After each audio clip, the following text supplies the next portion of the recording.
untested, of unknown origin,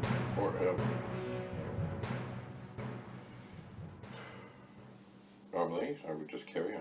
I'm going to stop.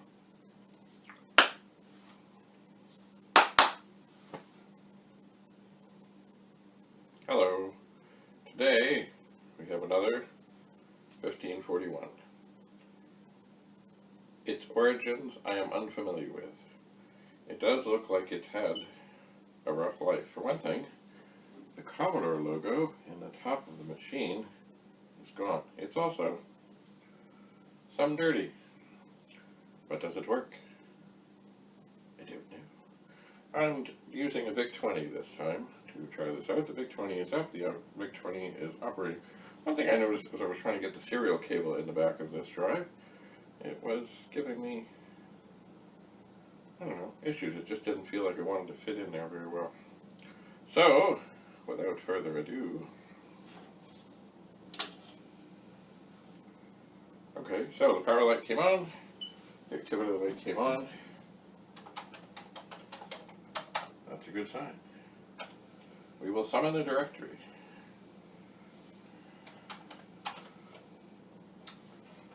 That too is a good sign. The arrow light is flashing. A little dusty. I'm going to try and induce a head bang.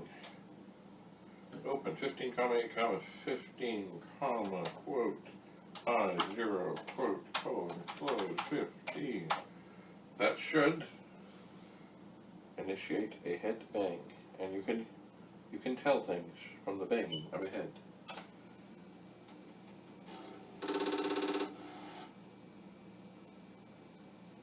Sounds pretty good.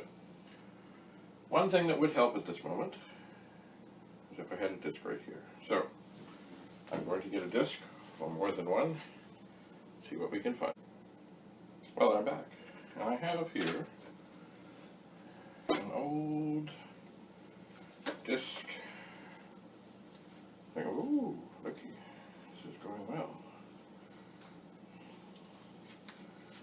It seems I have the test demo disc. And if I remember rightly, see that the performance test program is pretty small. Of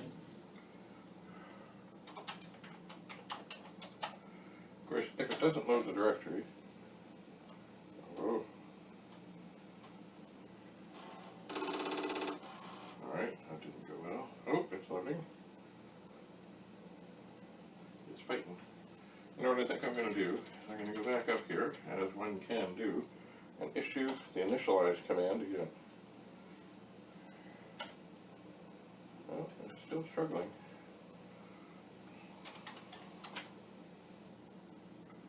Blue. Oh yeah, okay.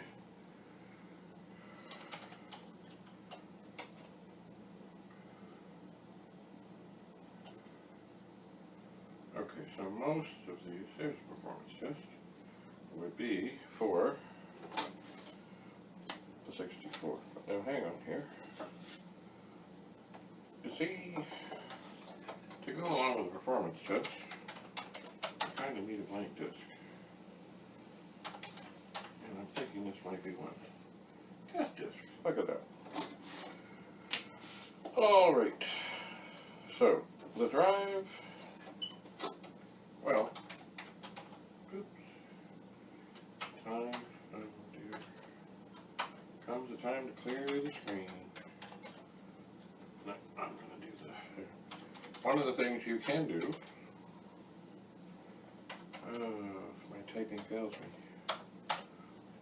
is I know it's called performance test. I'm going to put in perf and an asterisk and comma 8. And I'm watching the light. And it is steady. And it is in. And it should be 10. From what I know, and what I've seen, it is formatted to work on 22 columns. Look at that. Performance test.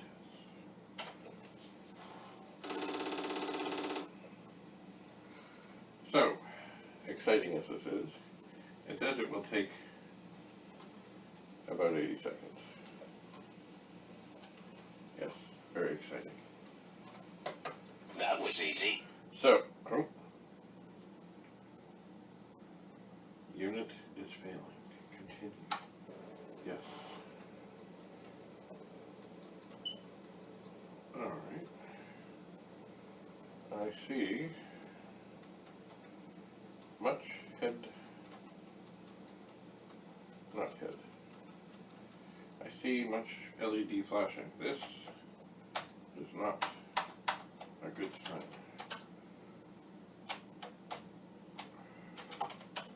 Let's try that again.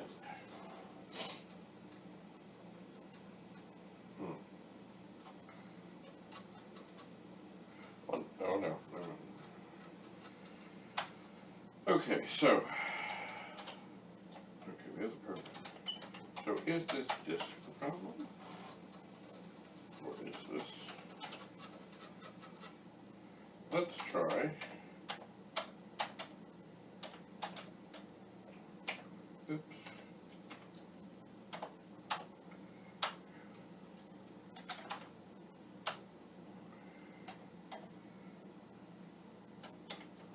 Formatting it all by itself. So I put an open 15,8, 15, quote N0. By the way, don't just do this on any disk for fun. This means N means new, which is the same as format, which is the same as initialize in some things, not in the Commodore world, but it means it's going to wipe it. And it's not going to ask me if I'm sure. So I'm going to just try and format this disk in this drive, because I know it's blank. Let's see what happens. Oh good, I hear a head banging. See, I didn't hear the head banging when the performance test tried to do it.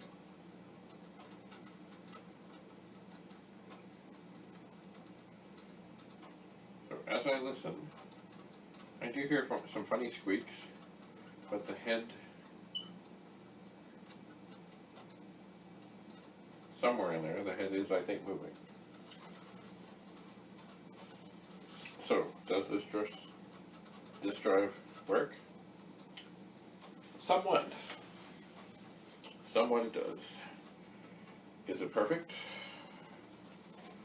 I don't know. Now, there are other outside factors. I remember occasionally monitors and other things magnetic can interfere.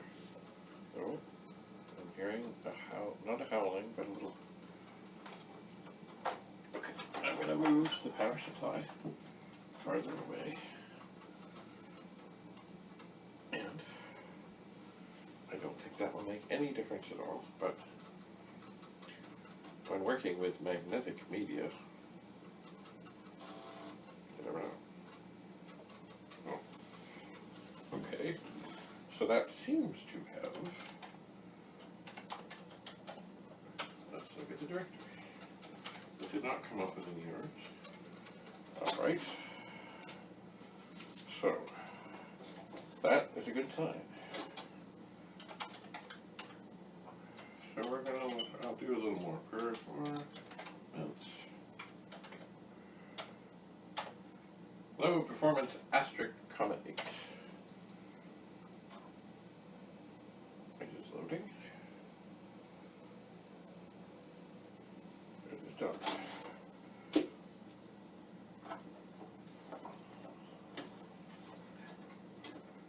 I will run. When it says a scratch disk in the drive, of course it means a disk that you don't care about. Don't put your best disk in it. So let's see. Okay, it banged the head this time. It did not bang the head the previous time. Why? I don't know. Let's see. Oh, there's the 1351 mouse utility disk. These are disks I set aside thinking that they would be good for something. Good to have. Oh, there's summer games.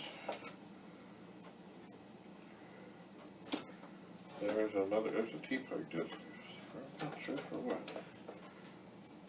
Oh, here's some music discs for the 64.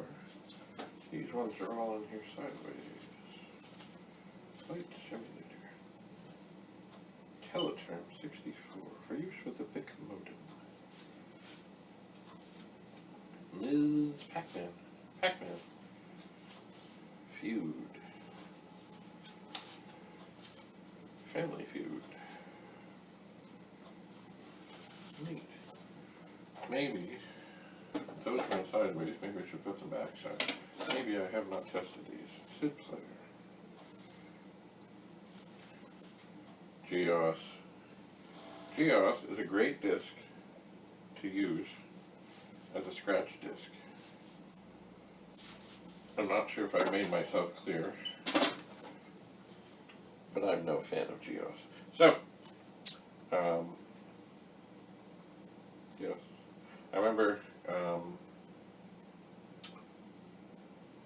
when I was talking with Sid Bolton out at the Butterfield thing at his museum, not long before he died. He said he used to love all the Q-Link discs and all the other things because it was like a free blank disc, and discs were not,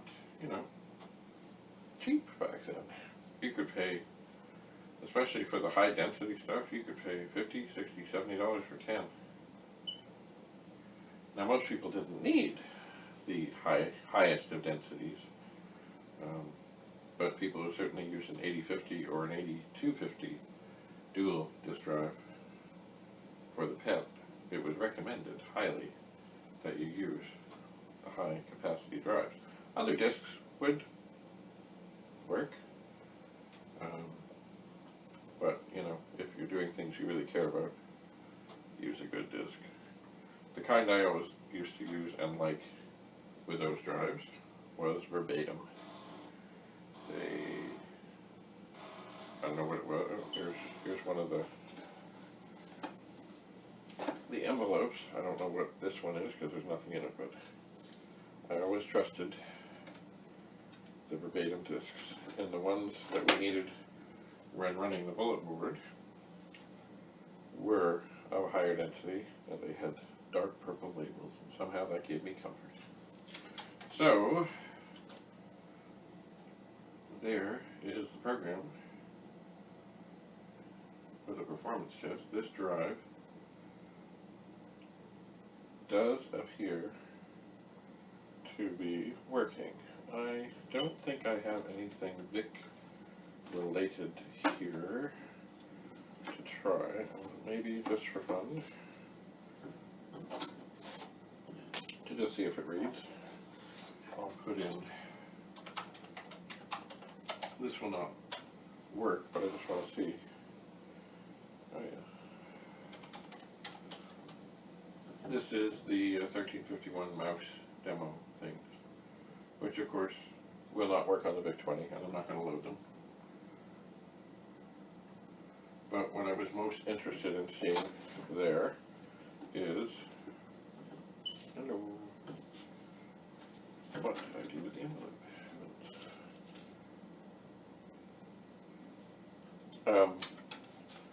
What was I interested in seeing? I was interested in just seeing if the drive reads nicely. Alright. Well, that's strange. Alright. I'll put these two discs into the same envelope. Maybe there wasn't one here. And just for fun, I'm going to take Summer Games 2 and just try and load the directory.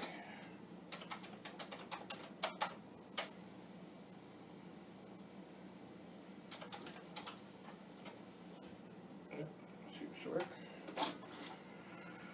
Well, good. So, another seemingly happy, functional 1541 disk drive. Life is good. Oh, well that seemed to be funny. I turned the machine off and I turned it on, and it's supposed to, kind of reset. But that just seemed to spin a little longer than normal. That looks okay. Just for fun, because now it's been reset, but also I'll turn it off.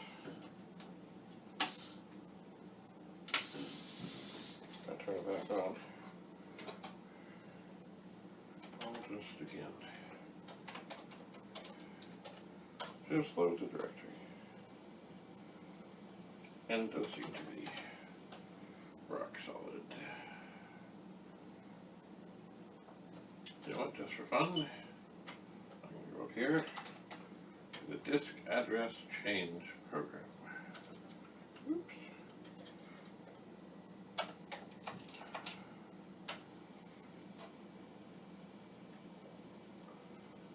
Alright.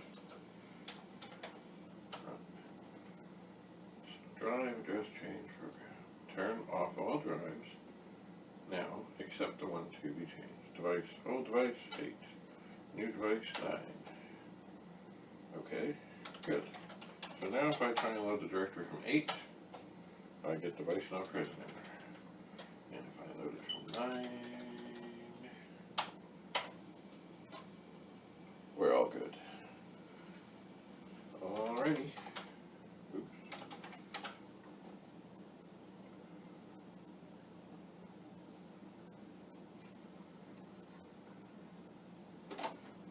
Oh, hello. Oh, yes. Rate protectors sometimes stick. Anyway, it seems I have another. Why are you giving me a hard time? Why?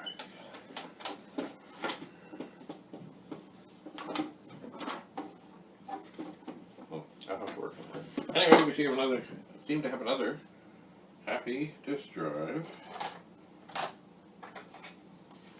Although it is missing the logo on the top. Maybe that was taken as a souvenir. So it's dirty. Works. Cast.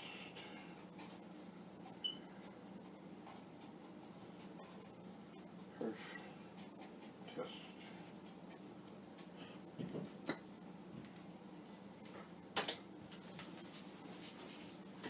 And that's all I have to say about that. So, until we meet again, bye for now.